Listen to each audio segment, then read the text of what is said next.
अस्सलामुअलैकुम। Food for life के साथ मैं हूँ हिना खान। तो कैसे हैं आप लोग। आज मैं अपने चैनल पे आपके लिए लाई हूँ स्टू की रेसिपी, जो बहुत ही मज़ेदार बनता है, बहुत ही टेस्टी बनता है और चावलों के साथ भी ये स्टू बहुत मज़े का लगता है। तो चलिए हम अपनी रेसिपी स्टार्ट करते हैं। सबसे पहले मैंने यहाँ पर ले ली हैं 2 अदद प्याज बड़े साइज़ के और इनको कट कर लिया है। आधा किलो गोश्त, 5 से 6 टमाटर बड़े साइज़ के और इनको भी इस तरीके से कट कर लिया है। लाल कुटी मिर्च हाफ टी स्पून, हल्दी 1 टीस्पून, धनिया 1 टीस्पून और 4 से 5 लाल गोल मिर्च, 1 टेबलस्पून लहसुन अदरक का पेस्ट, नमक और ये सारा खड़ा गरम मसाला, दालचीनी, बड़ी इलायची, ज़ीरा, गोल काली मिर्च और लौंग और तेज़पत्ता।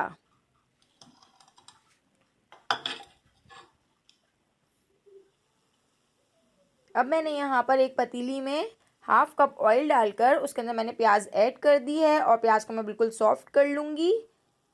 तो देखिए हमारी प्याज थोड़ी सॉफ्ट हो चुकी है। अब मैं इसके अंदर सारा खड़ा गरम मसाला ऐड कर दूँगी और इसको भी मैं प्याज के साथ फ्राई कर लूँगी अच्छे तरीके से।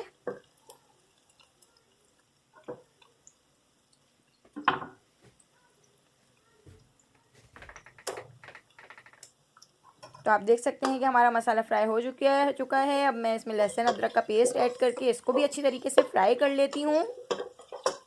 तो हमारा लहसुन अदरक का पेस्ट भी इसके साथ फ्राई हो चुका है और अब मैं इसमें ऐड कर दूँगी गोश्त और गोश्त को भी मैं इसके साथ अच्छे तरीके से फ्राई कर लूँगी और गोश्त को इतना भून लूँगी कि गोश्त का कलर चेंज हो जाए।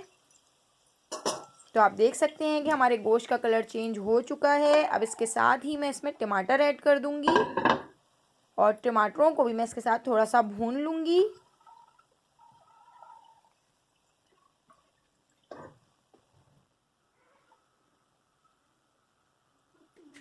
तो हमारे टमाटर भी थोड़े से इसके साथ भून चुके हैं। अब मैं इसमें सारा ये मसाला ऐड कर दूँगी, लाल कुटी मिर्च, हल्दी, धनिया और लाल गोल मिर्च और इसको भी मैं इसके साथ अच्छे तरीके से मिक्स कर दूँगी।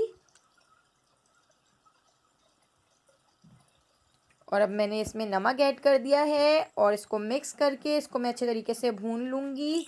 और देखिए हमारा जो मसाला है वो अच्छे तरीके से भून चुका है। अब मैं इसमें 1 गिलास पानी ऐड करके इसको कवर कर लो फ्लेम पर आधे घंटे के लिए छोड़ दूँगी ताकि हमारा गोश्त और टमाटर अच्छे तरीके से गल जाएं। तो आप देख सकते हैं कि हमारे जो टमाटर हैं वो भी सॉफ्ट हो चुके हैं और गोश्त भी गल चुका है। अब मैं इसको बहुत अच्छे तरीके से भून लूँगी, इतना भून लूँगी कि इसका पानी खुश्क हो जाए और ऑयल ऊपर आ जाए। तो आप देख सकते हैं कि इसका पानी खुश्क हो चुका है, ऑयल भी ऊपर आ चुका है, लेकिन अभी मैं इसको और भूनूंगी और फिर उसके बाद मैं इसको डिश आउट कर लेती हूँ। तो देखिए हमारा स्टू तैयार हो चुका है। अगर आपको मेरी रेसिपी पसंद आई हो तो आप इसको ज़रूर ट्राई करें और मुझे कमेंट करके बताएं। मेरे चैनल को सब्सक्राइब कर दें। मेरे आने वाली वीडियो तक मुझे दीजिए इजाज़त। अल्लाह हाफ़िज़।